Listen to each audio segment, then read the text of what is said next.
आवाज news true voice. నమస్కారం Awaaz news కి స్వాగతం। భద్రాద్రి జిల్లా బూర్గంపాడు మండలంలో ఆదివాసీ జాయింట్ యాక్షన్ కమిటీ ఆధ్వర్యంలో ప్రెస్ మీట్ నిర్వహించబడింది।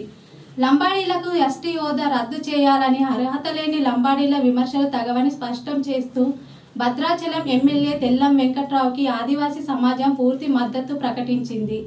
సేవాలాల్ సేనా వ్యాఖ్యలను తీవ్రంగా ఖండించిన జేఏసీ నాయకులు తమ హక్కుల కోసం పోరాటం కొనసాగిస్తామని హెచ్చరించారు। ఎందుకనగా మేము రాజ్యాంగబద్ధంగా ఉన్నటువంటి హక్కుల్ని ద్వారా మేము కోర్టుకు వెళ్ళడం జరిగింది।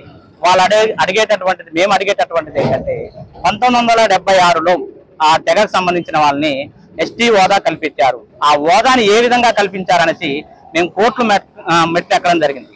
దానికి తెల్లం వెంకట్రావు గారు ఒక ప్రజాప్రతినిధిగా విద్యావేత్తగా ఉండి కోర్టు రూపంలో అడుగుతున్నాం। మేము ఎవరికి వ్యతిరేకం కాదు, ఇక్కడ మిమ్మల్ని కలిపారు బాగానే ఉంది, సరే బాగుంది। మేమేం అడుగుతున్నాం, 1976లో కలిపినప్పుడు ఈ మధ్య కాలంలో మిమ్మల్ని మీరందరూ చూస్తున్నారు, గత ప్రభుత్వంలో కేసీఆర్ గవర్నమెంట్ ఉన్నప్పుడు కైతా లంబాడ్ అనే తెగను కలిపేటప్పుడు ఒక కమిషన్ వేశారు, చెల్లప్ప కమిషన్।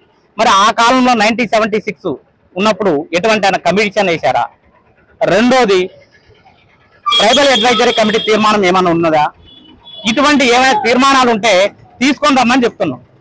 ఇవి ఏది కూడా మేము కూడా వాళ్ళని ఎక్కడ బెదిరించేటట్టు అట్లని కాదు, రాజ్యాంగబద్ధంగా మనకి ఏదైతే అత్యున్నతమైన న్యాయస్థానం ఉందో సుప్రీంకోర్టుకి వెళ్ళి అడుగుతున్నాం। దాంట్లో మా బాధలు, మా జాతి గురించి, మా కష్టాలు సుఖాలు తెలిసినటువంటి వ్యక్తిగా తెల్ల వెంకట్రావు గారు ముందుకు వచ్చేసి వెళ్ళేసి కోర్టు రూపంలో అడుగుతున్నాం। అది అటువంటి వ్యక్తి పైన వీళ్ళు సేవాలాల్ సమితికి సంబంధించిన వాళ్ళు, సేనా సమితి వాళ్ళు ఇష్టం వచ్చినట్టు మాట్లాడుతూ నీ సభ్యత్వం రద్దు చేయాలి ఇలాంటి వాక్యాలు చేస్తున్నారు। దయచేసి ఈ వాక్యాలన్నీ కూడా వెనక్కి తీసుకోండి।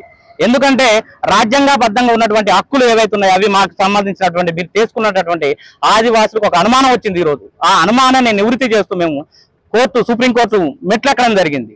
అటువంటిది ఓకే, మీరు అనుకున్నట్టుగా మీకు ఇంకో సవాల్ కూడా విసురుతున్నాం। ఇక్కడ నుంచి బూర్గంపాడు ఆదివాసీ జాయింట్ యాక్షన్ కమిటీ సందర్భంగా ఒక సవాల్ని విసురుతున్నాం। మీ దగ్గర ఇన్ని చెప్తున్నారు కదా, భద్రాచలం ఆదివాసీ గడ్డ మీదకి రండి మాట్లాడుకున్నాం। ఆ మాటల్లో కూడా మీకు 4 సవాళ్ళు ఇస్తున్నాం। ఓకే, 1976లో మిమ్మల్ని ఆర్టికల్ 342 ప్రకారం కలిపినట్లయితే, రాజ్యాంగబద్ధంగా ఉన్నట్లయితే ఫస్ట్ది మిమ్మల్ని ఏ కమిటీ ద్వారా మిమ్మల్ని కలిపారని తీసుకొని రండి। రెండోది, ట్రైబల్ అడ్వైజరీ కమిటీ తీర్మానం ఏమన్నా ఉంటుందా? మూడోది, ఒక తెగని వేరే దాంట్లో కలిపేటప్పుడు వాళ్ళ కట్టుబాట్లు, ఆచారాలు ఇవన్నీ ఏమన్నా ఉండి మీ పైన ఎటువంటి కమిటీ ఏమన్నా స్టడీ చేసి ఇచ్చినటువంటి రిపోర్ట్స్ ఏమైనా ఉన్నాయా? నాలుగోది, ఆ రోజు మీ జనాభా ఎంత? 1976లో మిమ్మల్ని కలిపినప్పుడు జనాభా ఎంత ఉంది? ఈ రోజు మీరు చెప్తున్నటువంటి 70% మేమున్నాం, 30% వాళ్ళు ఉన్నారు। ఇటువంటి జనాభా లిస్టు ఏదన్నా ఉంటే పట్టుకొని రండి, లేదా ఈ కమిటీ రూపంలో మమ్మల్ని కలిపారని చెప్పండి, వచ్చి తీసుకొని కూర్చొని మాట్లాడుకుందాం। మీరు అన్ని తీస్తున్న ఈ సవాల్ని స్వీకరించండి। మా పెద్దలందరం కూర్చుంటాం, ఇదే మీడియా మిత్రుల సందర్భంగా కూర్చున్నాం। మీడియా మిత్రులు ఉంటారు, పెద్దలు ఉంటారు, అందరూ ఉంటారు। కొట్లాడవద్దు, ఇష్టం వచ్చినట్టు మాట్లాడి మా ముద్దు బిడ్డ అయినటువంటి తెల్ల వెంకట్రావు పైన అవాక్కులు చవాక్కులు పేరిస్తే ఖబర్దారు। అది కూడా మేము కూడా అదే 5th షెడ్యూల్లో ఉన్నటువంటి ఏజెన్సీ ప్రాంతాల్లో ఉన్నటువంటి మా ఆదివాసులు అందరం ఏకమై డెఫినెట్ గా తెల్ల వెంకట్రావుకి సపోర్ట్ గా ఉండి ఉద్యమాన్ని ఉద్రిక్తం చేస్తామనేసి హెచ్చరిస్తున్నాం। దయచేసి మీ మాటలు వెనక్కి తీసుకోండి, మీకు బేషరతుగా క్షమాపణ చెప్పాల్సిందే మీరు। మేము అడిగేది ఏంటి, మీరు చెప్పేది ఏంటి? మేము అడుగుతున్నాం ఎటువంటి రిపోర్ట్స్ ఉన్నాయి తీసుకోండి, అదే అడుగుతున్నాం మేము। ఇవన్నీ పక్కన పెట్టేసి మీరు ఆయన్ని సభ్యత్వం రద్దు చేయాలి। ఇంకో ముఖ్య విషయం, మిమ్మల్ని కలిపింది 1976లో కాంగ్రెస్ గవర్నమెంట్। ఆ కాంగ్రెస్ గవర్నమెంట్ ని ఈ రోజు మీరు తిట్టడం స్టార్ట్ చేస్తున్నారు అంటే తల్లి పాలు తాగి రొమ్ము గుద్దినట్టే లెక్క మీ జాతి మొత్తం కూడా।